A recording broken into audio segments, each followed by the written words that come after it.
సమరం రాగం తానం ఛానల్ ప్రేక్షకులకు ప్రపంచ కళా దినోత్సవ శుభాకాంక్షలు. ఈరోజు వరల్డ్ ఆర్ట్స్ డే, ప్రపంచ కళా దినోత్సవం. మన ఐక్యరాజ్య సమితి అనుబంధ సంస్థ యునెస్కో తరతరాలకు సమాజ వారసత్వంగా, చారిత్రక విశిష్టత్వంగా వెలుగొందుతున్న కళలను సంరక్షించడానికి, సమున్నత గౌరవం ప్రాభవం పెంపొందింప చేయడానికి ఈ వరల్డ్ ఆర్ట్స్ డేని ఏప్రిల్ 15వ తేదీన జరుపుకోవాలని నిర్ణయించింది. మన భారతీయ సంస్కృతి ఎన్నో కళలను పోషించింది. మన సమాజం కళాకారులను నెత్తిన పెట్టుకొని ఆరాధించింది. వారికి సమున్నత గౌరవాన్ని, ఉచిత సత్కారాలను అందించింది. ప్రత్యేక వ్యక్తులుగా వారిని కీర్తించి స్తుతించింది. కళలకు కానాచి అయిన మన దేశం తన ఆచార సాంప్రదాయాలన్నిటిలోనూ కళాత్మకతకు ప్రాణం పెట్టింది.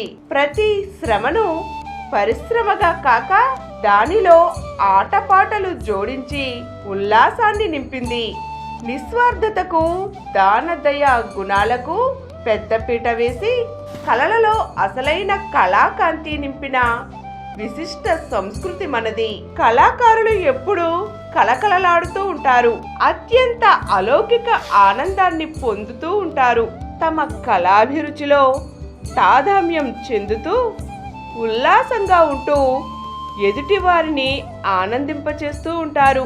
గెలుపు ఓటములు, లాభ నష్టాలు లెక్కించక నిత్యం తమ కళలో కొత్తదనాన్ని నింపుతూ ఉంటారు. నిండుకుండ తొనకదు అన్న చందాన నిరంతరం నిండైన హృదయంతో మానవత్వం, కళాతత్వం ప్రతిబింబించే అద్భుత వ్యక్తులు కళాకారులు. కళకు చావు లేదు, కళాకారుడికి మృత్యువు అంటబోదు.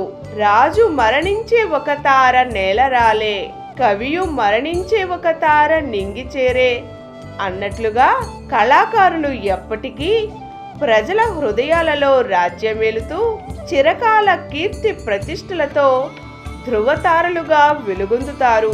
నిజమైన కళాకారునికి నిరాశ, నిస్పృహ తెలియవు. తాను చేసే ప్రతి పనిలో ఒక కళాత్మకతను జోడిస్తూ తన చుట్టూ ఉన్నవారిని నిరంతరం ప్రేరేపిస్తూ ఉండే నిత్య చైతన్యమూర్తులు కళాకారులు. సజీవ కాంతి తరంగాలుగా సమాజంలో నిండు పున్నమిని విరబోయించే మృదు కుసుమాలు కళాకారులు. లాభాపేక్ష, స్వార్థం, అహం లేని కళాకారులు 10 మందిని బ్రతికిస్తారు, సమాజాన్ని ఉద్ధరిస్తారు. మోసం, దగా చేరిన కళాకారులను కళ వీడిపోతుంది. సిసలైన కళాకారులు ఎవరిని నొప్పించలేరు, ఆత్మహత్యల వంటివి చేసుకోలేరు. వారి కళే వారి ప్రాణం. ఎంతటి సమస్యల వలయంలో చిక్కుకున్నా వారికి ప్రపంచం పట్ల కానీ, సమాజం పట్ల కానీ చిన్నచూపు రాదు. ఆశకు, ఆత్మవిశ్వాసానికి ప్రతిరూపాలు కళాకారులు. ఆత్మ గౌరవానికి, స్వధర్మానికి, సమాజ శ్రేయస్సుకు అత్యంత ప్రాధాన్యమిచ్చే కళాకారులు ఆత్మన్యూనతకు లోనుకారు, పరనిందకు పూనుకోరు. వారిని ముదిమి అంటలేదు. బాల్య లాలిత్యానికి, నిత్య యవ్వనానికి, పోరైన సంతోష సొబగులకు చిరునామా కళ. మన భారతీయ సంస్కృతి 64 కళలతో అలరారింది. శిశుర్వేత్తి పశుర్వేత్తి వేత్తిగాన రసం ఫణిహి అన్నారు పెద్దలు. శిశువైనా పశువైనా గాన మాధుర్యానికి ఓలలుగని హృదయం ఉండదని దీని అర్థం. ఒక్క గానమే కాదు, కళలన్నీ మనసుని రంజింపచేసేవే, ప్రేరేపింపచేసేవే. భాషలాగే కళ కూడా ఒక వ్యక్తీకరణ రూపం. మనుషుల అభిప్రాయాలను, భావాలను వ్యక్తపరుస్తూ వికాసానికి తోడ్పడేదే అసలైన కళ. మన చరిత్రను, సంస్కృతిని తరతరాలకు చేరవేస్తూ మనిషిలోని సృజనాత్మకత మనుగడ సాగించేలా చేసేవి కళలే. వీటి ఉద్దేశ్యం భావోద్వేగ ప్రతిస్పందన రేకెత్తించడం, సందేశం అందించడం, వినోదం ద్వారా విద్య, ఆహ్లాదం, అభిరుచి, ఆత్మవిశ్వాసాలను పెంపొందించడం. అందుకే కళ మనల్ని కదిలిస్తుంది, రెచ్చగొడుతుంది, ఉద్ధరిస్తుంది, ఓదార్పునందిస్తుంది, ఒత్తిడిని ఎదుర్కొనేలా చేస్తుంది, జీవితానికి అందాన్ని, ఆనందాన్ని జోడిస్తుంది. మనం చెప్పుకునే 24 కళలలో వేదాలు, వేదాంగాలు, ఇతిహాసాలు, ఆగమ శాస్త్రాలు, న్యాయం లేదా తర్కం, సాహిత్యం, నాటకం, గానం, కవిత్వం, కామం అంటే కామశాస్త్రం కూడా ఒక సజీవ కళగా బోధింపబడింది. జూదం ఇది అనుసరింపదగినది కాకపోయినా ఇది ఒక ఆనందాన్ని అందించే భావోద్వేగ కళగా పూజింపబడింది. దీనివల్ల నష్టాలు ఉన్నాయి. అయితే ఋగ్వేదంలో దీనికై కొన్ని సూక్తులు వ్రాయబడ్డాయి. దేశ భాషా జ్ఞానం, ముఖ్య భాషలను నేర్పే కళ, లిపికర్మ, అక్షరాలు నేర్పుగా వ్రాయు విధానాన్ని నేర్పే కళ, వాచకం, సమస్త అవధానములు, స్వరశాస్త్రం అంటే ఉచ్ఛ్వాస నిశ్వాసలకు సంబంధించినది, ఇడ, పింగళ, సుషుమ్న నాడులకు చెందిన శుభ అశుభాలను తెలిపే శాస్త్రం, రత్న పరీక్ష, నవరత్నాల నాణ్యత, ప్రభావాల గురించి తెలిపే శాస్త్రం, స్వర్ణ పరీక్ష, బంగారం గురించి తెలిపే కళ, మల్ల విద్య, కుస్తీ పట్లు, కుస్తీ పట్లకు సంబంధించిన విద్య, అశ్వలక్షణం, గజలక్షణం, అశ్వాలను గజాలను లోబర్చుకొని వాటితో స్నేహం, చెలిమి చేయించే కళ, పాక విద్య, వంటకు సంబంధించినది, వంటలు చేయుటంలో ప్రావీణ్యతను నేర్పేది, రసవాదం, పాదరసం మొదలైన వానితో బంగారం వంటివి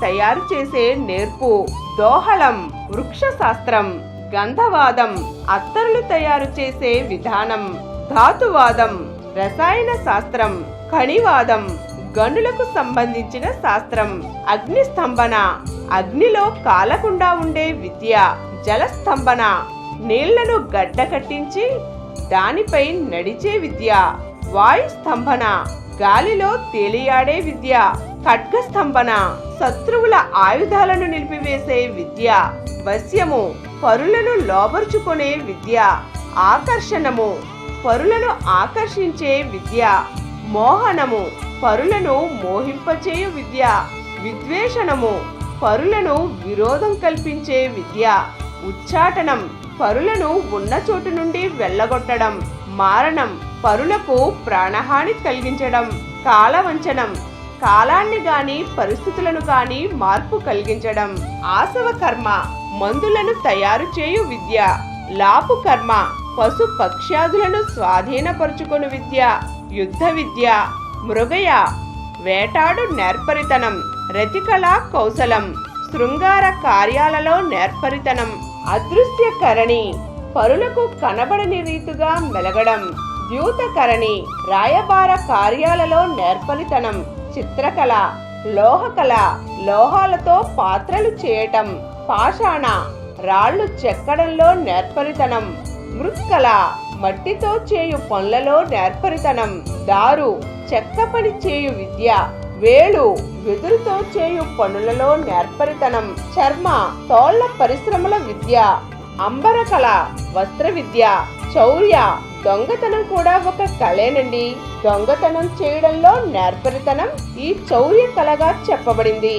ఓషధ సిద్ధి, మూలికల ద్వారా కార్యసాధన విధానం, మంత్రసిద్ధి, మంత్రముల ద్వారా కార్యసాధన విధానం, స్వర వంచన, కంఠధ్వని వలన ఆకర్షణం, దృష్టి వంచన, చూపులలో ఆకర్షణం, పాదుకా సిద్ధి, ఇంద్రజాల మహేంద్రజాలములు, తలచిన చోటికి వెళ్లడం, లేని వస్తువుని సృష్టించడం వంటి గారడీ విద్యలు. ఇవే కాక మన సంస్కృతిలో లలిత కళలు కూడా ఎంతో ముఖ్యమైనవిగా చెప్పబడ్డాయి. ఇవి ముఖ్యంగా దృశ్య కళలు. ఇవి వ్యాపారపరమైనవి, లాభాపేక్ష కలవి కానివి, మానసిక వికాసానికి, వ్యక్తిత్వానికి, సామాజిక సంతోషానికి తోడ్పడేవి. విస్తృత భావ వ్యక్తీకరణ రూపాలే లలిత కళలు. వీటిలో దృశ్య కళలు, ప్రదర్శన కళలు, సాహిత్య కళలు ఉన్నాయి. చిత్రలేఖనం, శిల్పం, ఫోటోగ్రఫీ వంటివి దృశ్య కళలు. సంగీతం, నాటకం, నృత్యం ప్రదర్శన కళలు. కవిత్వం, గద్యం, పద్యం సాహిత్య కళలు. ఇవి సమాజంలోని పలు వ్యక్తుల భావోద్వేగాలు, అనుభవాలను పారదర్శకంగా చూపే ప్రతిబింబాల వంటివి. సామాజిక విలువలను ప్రతిబింబిస్తూ, సాంప్రదాయాలను సవాల్ చేస్తూ, ఆలోచనలను రేకెత్తించే విధంగా లలిత కళలు తీర్చిదిద్దబడ్డాయి. మానవ సృజన, సంబంధాలు, సంస్కృతుల మేళవింపుగా ఉంటూనే నూతన దృక్పథాన్ని జోడించేవే లలిత కళలు. ప్రతి కళ ప్రజా ప్రయోజనాన్ని చేకూర్చవలసిందే. అప్పుడే కళాకారులకు అసలైన సంతృప్తి, సంతోషం, గౌరవం దక్కుతాయి. కళలు కొందరికి కొత్త జీవితాన్ని ఇస్తాయి. ఆగిపోతున్న గుండెసడికి జీవలయను అందిస్తాయి. శృతి తప్పిన జీవితాలను గాడిన పెట్టగలుగుతాయి. ఎన్నో రోగాలకు, సమస్యలకు కళలు పరిష్కారం కాగలుగుతాయి. అంతటి మహోన్నత కళలను సముచితంగా ఆదరిస్తూ, సమోన్నతంగా గౌరవిస్తున్న మా రాగం తానం ఛానల్ ప్రేక్షకులకు కళాభివందనాలు తెలియచేసుకుంటూ మరొక్కసారి ప్రపంచ కళా దినోత్సవ శుభాకాంక్షలు.